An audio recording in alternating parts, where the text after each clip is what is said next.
ಸ್ನೇಹಿತರೆ, ಚರಿತ್ರೆ ಮತ್ತೊಂದು ವಿಡಿಯೋಗೆ ನಿಮಗೆಲ್ಲ ಪ್ರೀತಿಯ ಸ್ವಾಗತ. ಕಳೆದ 4-5 ಶತಮಾನಗಳಿಂದ ಈ ಜಗತ್ತಿನಾದ್ಯಂತ ಪ್ರಜಾಪ್ರಭುತ್ವ ಒಂದು ರೀತಿಯಾಗಿ ಹರಡ್ತಾ ಇದೆ. ಪ್ರಜಾಪ್ರಭುತ್ವದ ಅರ್ಥ ಏನು ಅನ್ನೋದು ನಿಮಗೆಲ್ಲ ಗೊತ್ತಿರಬಹುದು. ಜನರಿಂದ ಆಯ್ಕೆಯಾದ ಜನಪ್ರತಿನಿಧಿಗಳಿಂದಾಗುವ ಆಡಳಿತವನ್ನ ಪ್ರಜಾಪ್ರಭುತ್ವ ಅಂತ ಕರೀತಾರೆ. ಸಿಂಪಲ್ ಆಗಿ ಹೇಳಬೇಕು ಅಂದರೆ ಇಲ್ಲಿ ಪ್ರಜೆಗಳೇ ಪ್ರಭುಗಳು. ತುಂಬ ದೇಶಗಳಲ್ಲಿ ರಾಜಪ್ರಭುತ್ವ ಹೋಗಿ ಪ್ರಜಾಪ್ರಭುತ್ವ ಸ್ಥಾಪನೆಯಾಗಿದೆ. ಕೆಲವು ಕಡೆ ರಾಜಪ್ರಭುತ್ವ ಇರುವ ದೇಶಗಳಲ್ಲಿ ಪ್ರಜಾಪ್ರಭುತ್ವಕ್ಕಾಗಿ ಹೋರಾಟಗಳು ನಡೀತಾ ಇದೆ. ಕೇವಲ ರಾಜಪ್ರಭುತ್ವ ಮಾತ್ರವಲ್ಲ, ಸರ್ವಾಧಿಕಾರ ಇರುವ ದೇಶಗಳಲ್ಲಿ ಕೂಡ ಪ್ರಜಾಪ್ರಭುತ್ವ ಸ್ಥಾಪನೆಯಾಗಿ ದೊಡ್ಡ ಮಟ್ಟದ ಹೋರಾಟಗಳು ಆಗ್ತಾ ಇರುವ ಬಗ್ಗೆ ಸುದ್ದಿಗಳನ್ನು ನೀವೆಲ್ಲ ನೋಡಿರಬಹುದು. ಆದರೆ ಪ್ರಜಾಪ್ರಭುತ್ವ ಇರುವ ದೇಶದಲ್ಲಿ ರಾಜಪ್ರಭುತ್ವಕ್ಕಾಗಿ ಹೋರಾಟ ನಡೆದ ಬಗ್ಗೆ ಯಾವತ್ತಾದರೂ ಕೇಳಿದ್ದೀರಾ? ಈ ಸುದ್ದಿಗಳು ತೀರಾ ಅಂದರೆ ತೀರಾ ವಿರಳ. ಆದರೆ ಈ ಆಧುನಿಕ ಜಗತ್ತಿನಲ್ಲಿ ಇಂಥದ್ದೊಂದು ಹೋರಾಟ ನಡೀತಾ ಇದೆ. ನಂಬೋದಕ್ಕೆ ಸಾಧ್ಯವಾಗದೇ ಇದ್ದರೂ ನೀವಿದನ್ನು ನಂಬಲೇಬೇಕು. ಯಾವುದೋ ಆಫ್ರಿಕಾ ದೇಶದಲ್ಲಿ ಇಂತಹ ಹೋರಾಟ ಆಗ್ತಾ ಇರಬಹುದು ಅಂತ ಅಂದುಕೊಳ್ಬೇಡಿ. ಇಂಥದ್ದೊಂದು ಹೋರಾಟ ಆಗ್ತಾ ಇರೋದು ನಮ್ಮ ನೆರೆಯ ನೇಪಾಳದಲ್ಲಿ. ಹೌದು, ನೇಪಾಳದ ಜನ ನಮಗೆ ಪ್ರಜಾಪ್ರಭುತ್ವ ವ್ಯವಸ್ಥೆ ಬೇಡ, ರಾಜಪ್ರಭುತ್ವ ಮತ್ತೊಮ್ಮೆ ಜಾರಿಯಾಗಬೇಕು ಅಂತ ಅಕ್ಷರಶಃ ದಂಗೆ ಎದ್ದು ಬಿಟ್ಟಿದ್ದಾರೆ. ಅಷ್ಟೇ ಅಲ್ಲ, ನೇಪಾಳ ಮತ್ತೆ ಹಿಂದೂ ದೇಶವಾಗಬೇಕು ಅಂತ ಹೋರಾಟಗಾರರು ಪಟ್ಟು ಹಿಡಿದಿದ್ದಾರೆ. ಸ್ನೇಹಿತರೆ, ನಿಮಗೆ ಗೊತ್ತಿರಲಿ, 10 ವರ್ಷಗಳ ಹಿಂದೆ ನೇಪಾಳ ಜಗತ್ತಿನ ಏಕೈಕ ಹಿಂದೂ ದೇಶವಾಗಿತ್ತು. 2015ರಲ್ಲಿ ಮೊಟ್ಟ ಮೊದಲ ಬಾರಿಗೆ ನೇಪಾಳದ ಸಂವಿಧಾನದಲ್ಲಿ ಜಾತ್ಯತೀತ ದೇಶ ಅನ್ನುವ ಪದವನ್ನು ಸೇರಿಸಲಾಗಿತ್ತು. ಅಲ್ಲಿವರೆಗೆ ಅದೊಂದು ಹಿಂದೂ ದೇಶವಾಗಿತ್ತು. ಹೀಗಾಗಿ ನೇಪಾಳ ಮತ್ತೊಮ್ಮೆ ಹಿಂದೂ ದೇಶವಾಗಬೇಕು ಅನ್ನುವ ಹೋರಾಟಗಳು ಕೂಡ ನಡೀತಾ ಇದೆ. ಅಷ್ಟಕ್ಕೂ ನೇಪಾಳದಲ್ಲಿ ಇಂಥದ್ದೊಂದು ಹೋರಾಟ ನಡೆಯೋದಕ್ಕೆ ಕಾರಣವೇನು? ಅಲ್ಲಿನ ಜನ ರಾಜಪ್ರಭುತ್ವಕ್ಕಾಗಿ ಬೇಡಿಕೆ ಇಡ್ತಾ ಇರೋದು ಯಾಕೆ? ನೇಪಾಳದ ಸದ್ಯದ ಸ್ಥಿತಿ ಹೇಗಿದೆ? ಎಲ್ಲವನ್ನ ಡೀಟೇಲ್ ಆಗಿ ತೋರಿಸ್ತೀವಿ ನೋಡಿ.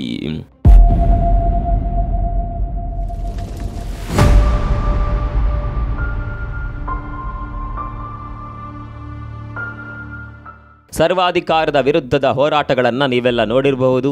ಪ್ರಜಾಪ್ರಭುತ್ವವನ್ನು ಉಳಿಸಿ ಅನ್ನುವ ಹೋರಾಟವನ್ನು ಕೂಡ ನೀವು ನೋಡಿರಬಹುದು. ರಾಜಪ್ರಭುತ್ವದ ವಿರುದ್ಧದ ಹೋರಾಟವನ್ನು ಕೂಡ ನೀವು ನೋಡಿರಬಹುದು. ಸರ್ವಾಧಿಕಾರ ರಾಜಪ್ರಭುತ್ವಗಳಲ್ಲಿ ಆಡಳಿತ ಅನ್ನೋದು ಏಕಕೇಂದ್ರಿತವಾಗಿರುತ್ತೆ.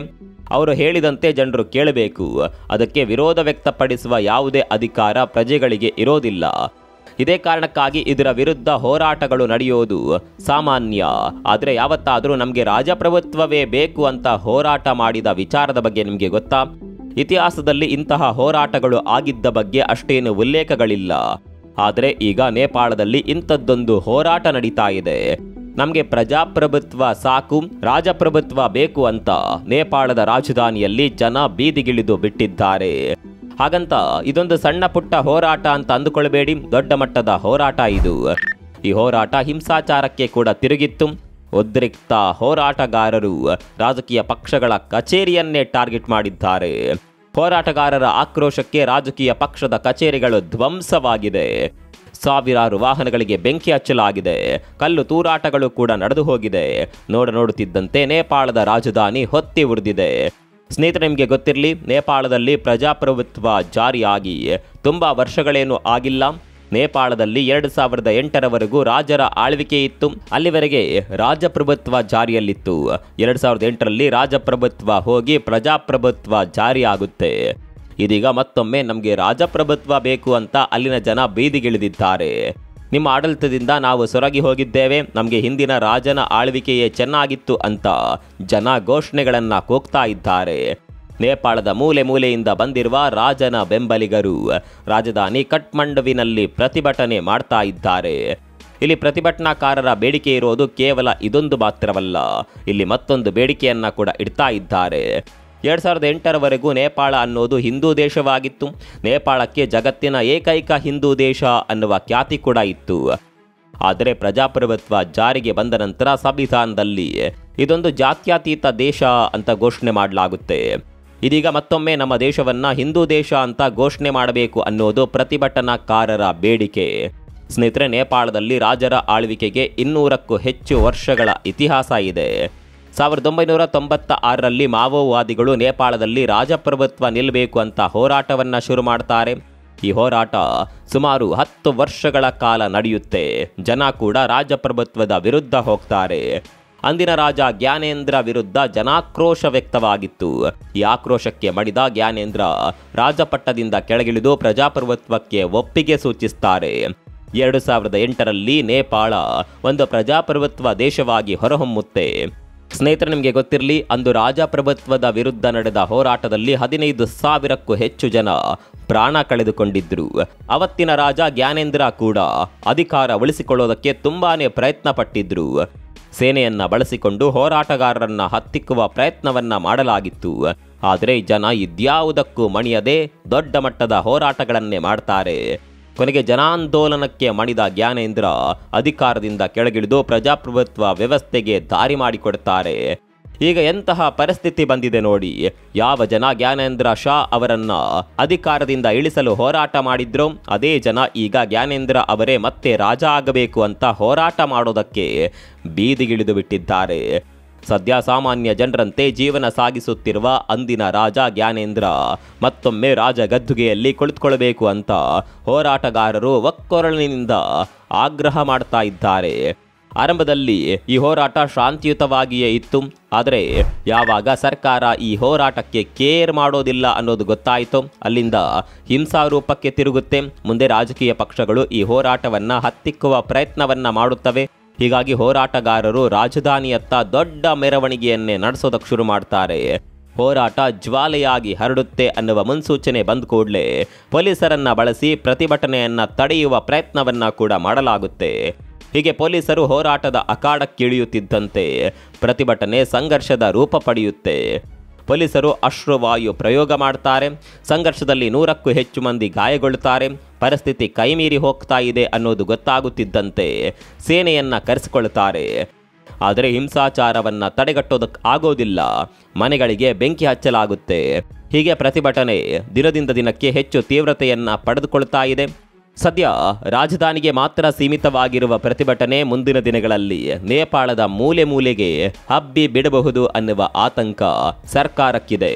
ಸದ್ಯ ಹಿಂಸಾಚಾರ ವ್ಯಾಪಕವಾಗಿರುವ ಕಠ್ಮಂಡುವಿನ ಟಿಂಕುನೆ, ಸಿನಮಂಗಲ್ ಮತ್ತು ಕೋಟೇಶ್ವರ್ ಪ್ರದೇಶಗಳಲ್ಲಿ ಕರ್ಫ್ಯೂ ವಿಧಿಸಲಾಗಿದೆ. ಅಂದಹಾಗೆ ಈ ಹೋರಾಟದ ಮುಂದಾಳತ್ವ ವಹಿಸಿಕೊಂಡಿರೋದು ದುರ್ಗಾ ಪ್ರಸಾಯಿ ಅನ್ನುವ ವ್ಯಕ್ತಿ. ಇವರ ಬಳಿ ಬುಲೆಟ್ ಪ್ರೂಫ್ ವಾಹನ ಕೂಡ ಇದೆ. ಇದೇ ವಾಹನವನ್ನ ಅವರು ಪ್ರತಿಭಟನೆಗೆ ತೆಗೆದುಕೊಂಡು ಬಂದಿದ್ರು. ಅದು ಕೂಡ ಸಂಸತ್ ಭವನದ ಮುಂಭಾಗದಲ್ಲಿ ಹಾಕಲಾಗಿದ್ದ ಬ್ಯಾರಿಕೇಡ್ಗಳನ್ನ ಮುರಿದು ಈ ವಾಹನದ ಮೂಲಕ ಸಂಸತ್ ಭವನಕ್ಕೆ ನುಗ್ಗುವ ಪ್ರಯತ್ನ ಮಾಡಲಾಗಿತ್ತು. ಈ ವೇಳೆ ಪೊಲೀಸರು ಗಾಳಿಯಲ್ಲಿ ಗುಂಡು ಹಾರಿಸ್ತಾರೆ, ಅಶ್ರುವಾಯುವನ್ನ ಕೂಡ ಸಿಡಿಸ್ತಾರೆ. ಮತ್ತೊಂದು ಕಡೆಯಲ್ಲಿ ಪ್ರತಿಭಟನಾಕಾರರು ಮತ್ತಷ್ಟು ಕೆರಳಿ ಬೆಂಕಿ ಹಚ್ಚೋದಕ್ಕೆ ಶುರು ಮಾಡ್ತಾರೆ. ಇದೆಲ್ಲ ಸರಿಯಪ್ಪ, ಹೋರಾಟ ನಡೀತಾ ಇದೆ. ಸಹಜವಾಗಿಯೇ ಈಗಿನ ಸರ್ಕಾರ ಅದನ್ನ ತಡೆಯುವ ಪ್ರಯತ್ನವನ್ನ ಮಾಡಿಯೇ ಮಾಡುತ್ತೆ. ಅವರಿಗೂ ಕೂಡ ಅಧಿಕಾರ ಉಳಿಸಿಕೊಳ್ಳಬೇಕು ಅನ್ನುವ ಆಸೆ ಇದ್ದೇ ಇರುತ್ತೆ. ಆದರೆ ಜನ ಇದ್ದಕ್ಕಿದ್ದ ಹಾಗೆ ರಾಜಪ್ರಭುತ್ವ ಬೇಕು ಅನ್ನೋದಕ್ಕೆ ಕಾರಣ ಬೇಕಲ್ವಾ? ನೇಪಾಳದಲ್ಲಿ ಪ್ರಜಾಪ್ರಭುತ್ವ ಜಾರಿಯಾಗಿ ಇನ್ನೂ ಕೂಡ 17 ವರ್ಷಗಳಾಗಿಲ್ಲ. ಅಷ್ಟರಲ್ಲೇ ಪ್ರಜಾಪ್ರಭುತ್ವದ ಸಹವಾಸವೇ ಬೇಡ ಅನ್ನೋದಕ್ಕೆ ಕಾರಣ ಏನು ಅಂತ ಕೇಳಿದರೆ ಉತ್ತರ ರಾಜಕೀಯ. ನಮ್ಮಲ್ಲಿರುವ ರಾಜಕೀಯವನ್ನು ನೋಡಿದಾಗ ನಮಗೂ ಕೂಡ ಕೆಲವೊಮ್ಮೆ ರಾಜಪ್ರಭುತ್ವ ಇದ್ದರೆ ಒಳ್ಳೆಯದಿತ್ತು ಅನ್ನುವ ಭಾವನೆ ಬರುತ್ತೆ. ರಾಜ ಇದ್ದಿದ್ರೆ ಉದ್ಧಾರ ಆದರೂ ಆಗ್ತಾ ಇತ್ತು. ಈಗಿನ ರಾಜಕೀಯದಲ್ಲಿ ಕೇವಲ ಲೂಟಿ ಆಗ್ತಾ ಇದೆ ಅಷ್ಟೇ. ರಾಜಕಾರಣಿಗಳು ಜನರನ್ನ ಉದ್ಧಾರ ಮಾಡೋದು ಬಿಟ್ಟು ತಮ್ಮ ಜೇಬು ತುಂಬಿಸಿಕೊಳ್ತಾ ಇದ್ದಾರೆ ಅಷ್ಟೇ. ಇದರಲ್ಲಿ ಪಕ್ಷ ಭೇದ ಇಲ್ಲ, ಎಲ್ಲ ಪಕ್ಷದವರು ಒಂದೇ. ಇದೇ ರೀತಿ ನೇಪಾಳದಲ್ಲಿ ಕೂಡ ನಡೀತಾ ಇದೆ. ಪ್ರಜಾಪ್ರಭುತ್ವ ಜಾರಿಯಾದ ನಂತರ ಇಲ್ಲಿವರೆಗೆ ನೇಪಾಳದಲ್ಲಿ 14 ಪಕ್ಷಗಳು ಆಡಳಿತವನ್ನು ನಡೆಸಿವೆ.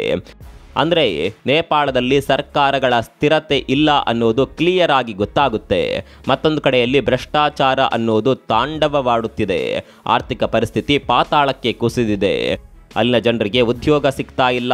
ಒಂದೇ ಮಾತಿನಲ್ಲಿ ಹೇಳಬೇಕು ಅಂದರೆ ಪ್ರಜಾಪ್ರಭುತ್ವ ಜಾರಿಯಾದ ಮೇಲೆ ನೇಪಾಳದಲ್ಲಿ ಬರ್ಬಾದಾಗಿದ್ದು ಬಿಟ್ಟರೆ ಉದ್ಧಾರ ಅಂತೂ ಖಂಡಿತವಾಗಿಯೂ ಆಗಿಲ್ಲ. ಮತ್ಯಾವ ಪುರುಷಾರ್ಥಕ್ಕೆ ಪ್ರಜಾಪ್ರಭುತ್ವ ಬೇಕು? ಇದಕ್ಕಿಂತ ರಾಜಪ್ರಭುತ್ವವೇ ಒಳ್ಳೆಯದು ಅಂತ ಅಲ್ಲಿನ ಜನ ಈಗ ಬೀದಿಗಿಳಿದು ಹೋರಾಟ ಮಾಡೋದಕ್ಕೆ ಶುರು ಮಾಡಿದ್ದಾರೆ. ಈ ಹೋರಾಟ ಎಲ್ಲಿವರೆಗೆ ಹೋಗಿ ನಿಲ್ಲುತ್ತೆ ಅನ್ನೋದು ಮಾತ್ರ ಗೊತ್ತಿಲ್ಲ. ನಿಮ್ಮ ಪ್ರಕಾರ ಪ್ರಜಾಪ್ರಭುತ್ವಕ್ಕಿಂತ ರಾಜಪ್ರಭುತ್ವವೇ ಬೆಸ್ಟಾ? ಕಾಮೆಂಟ್ ಮಾಡಿ.